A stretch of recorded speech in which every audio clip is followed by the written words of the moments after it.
Tá, então era esse o bicho-papão. Foi isso que a gente ficou pensando a semana inteira. Tá de brincadeira, irmão. Que jogaço. Há quanto tempo a gente não viu uma vitória gigante como essa, né? Contra um grande time, jogando bem e tendo orgulho de comemorar o resultado. Foi o pacote completo. Os caras se doaram, jogaram bola e ganharam o jogo. Tá aí, quer mais do que isso pra quê? A gente reclama tanto que quando joga bem, não ganha. Quando joga mal, ganha ou empata. E ontem não. Ontem foi o melhor dos dois mundos e deu orgulho de ver, cara. Honrar a torcida que compareceu, honrar a festa que fizeram. E não só porque é o Flamengo, mas porque o Corinthians precisava dessa vitória a todo custo, cara. Faz tempo que precisava de 3 pontos. Faz tempo que precisava de um jogo como esse pra virar a chave, pra tentar olhar pra frente com mais calma, com mais tranquilidade. Um excelente jogo em todos os aspectos. E mais, né, cara? Até quando a notícia foi negativa, virou positiva depois. Olha só que bizarro, né? Como as coisas são. O Hector repete o que o Thales Magno fez contra o Fortaleza. Sai de campo com menos de 5 minutos. Ele sente a coxa sem nem ter pegado na bola e daí já entra o Yuri, que não era pra ele jogar. Não era pra ele ser esse cara. Mas foi ele quem fez a jogada pro Thales fazer o gol. Aí o Thales depois vai lá e sente o ombro, o mesmo ombro que ele lesiona lá contra o Fortaleza, e entra o Romero. E no primeiro toque na bola do desgraçado, ele não tinha nem sentido o peso dela ainda, ele já faz mais um. Então assim, eu vou falar o quê? Como é que eu comento isso? É o destino, cara. Quando ele quer, não tem o que fazer. Tava feito, tava escrito que o Corinthians iria ganhar esse jogo e não tinha quem mudasse isso. E cara, como é gostoso ver o Garro jogar também, né? Na boa, de verdade mesmo, eu tenho o prazer de ver o Garro jogando. A forma como ele tranquiliza, como organiza, como faz o jogo acontecer, é mágico, é diferente, a gente não vê isso há muitos anos. E antes ele geralmente fazia tudo isso sozinho. Era só o Garro ali pra armar da defesa pro ataque, era o Garro que armava do meio pra frente, era só o Garro que fazia tudo. Só que agora com o Thales lá na frente, além dele criar, puxar contra-ataque, ter o mínimo de raciocínio lógico pra saber quando vai pra esquerda e pra direita, ele ainda faz o que esse time mais precisava em anos, que é o gol. O gol, ele sempre tá no lugar certo na hora certa e faz o que o Corinthians sempre precisou em todos esses anos.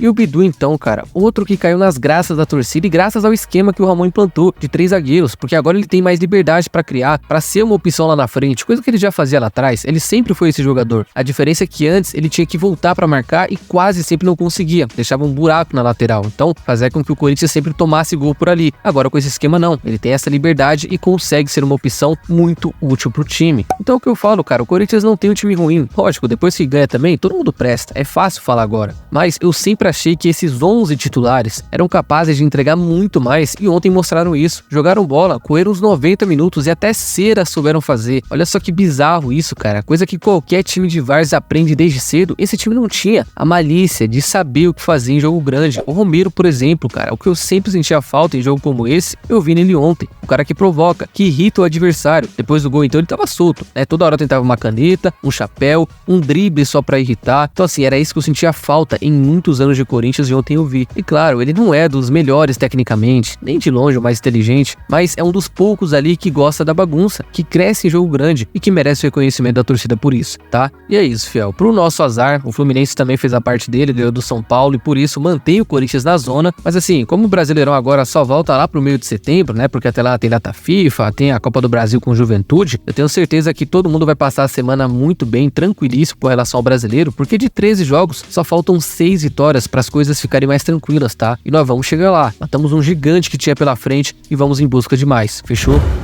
Bom, fiel, e até por falar nessa lesão do Hector, uma pena pra ele ter estreado na arena dessa forma, infelizmente não conseguiu mostrar do que é capaz, e era um cara que eu confiava bastante pra esse jogo, mas hoje ele fez aí alguns exames no CT pra ver suas condições, saber como é que tá, e foi divulgado uma lesão de grau 1B na coxa direita, que eu não sei o que significa, mas pesquisei no Google e vi ali que aparentemente deve levar aí de 1 a 2 semanas fora, já que o clube não quis divulgar o tempo de recuperação do espanhol, o que de certa forma não é tão ruim, cara, porque jogo agora só lá pro dia 11 contra o Juventude, então vai demorar um tempo até o Corinthians voltar a campo. O problema, fiel, e aí é onde eu acho mais complicado, é que como o Yuri foi expulso, ele tá fora contra o Botafogo dia 14. E cara, se o espanhol não voltar a tempo ou não tiver 100%, o Ramon vai ter que voltar a confiar no Pedro Raul, que agora nem relacionado é mais. Ele que foi de um bom jogo contra o Bragantino, elogiado pelo próprio Ramon, a nem opção no banco mais. Enfim, deve sobrar pra ele resolver essa bucha, mas pior fica o torcedor que vai ter que acompanhar esse cara em campo de novo, tá? Se pelo menos fizer a lei do ex valer, tá valendo, mas de resto, cara, que Deus tenha piedade de nós e que Deus também cuide aí do Hector pra que ele se recupere o mais rápido possível, fechou?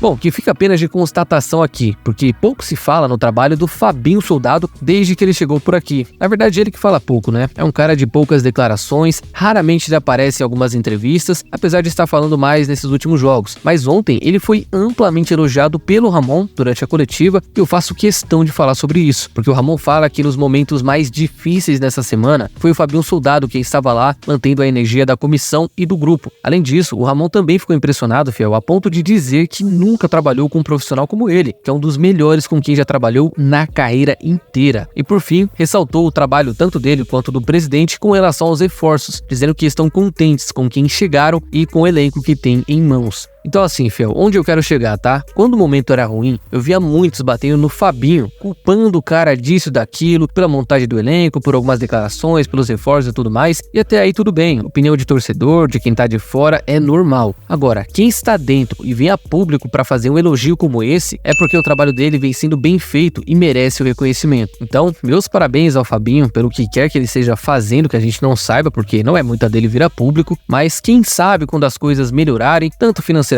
quanto em campo, ele não possa fazer muito mais do que a gente já está vendo. Potencial temos, cara, só falta esse dia chegar.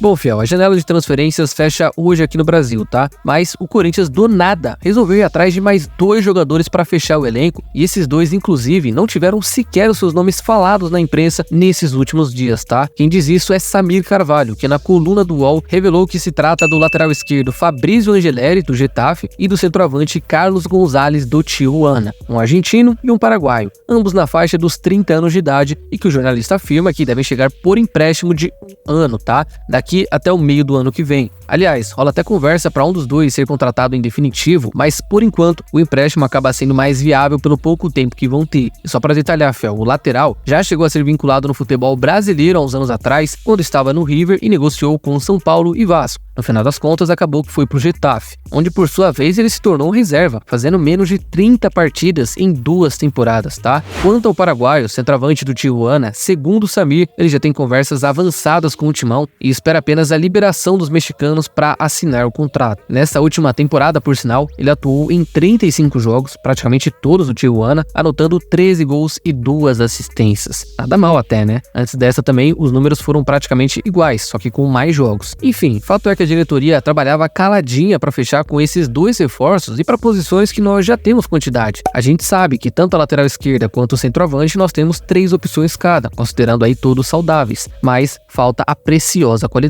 e eu espero que venham para consertar isso, tá? Mas e aí, curtiram essa surpresa ou nada a ver? Será que vem, não vem? Será que a janela fecha antes? Olha que tem tempo, até o fim do dia, hein? Então, fiel, é isso por hoje. E antes de vocês saírem do vídeo, não se esqueça de deixar a curtida e se inscrever no canal, que já vai estar me ajudando demais e vai contribuir para mais vídeos por aqui, certo? Espero vocês numa próxima, tamo junto e vai, Corinthians!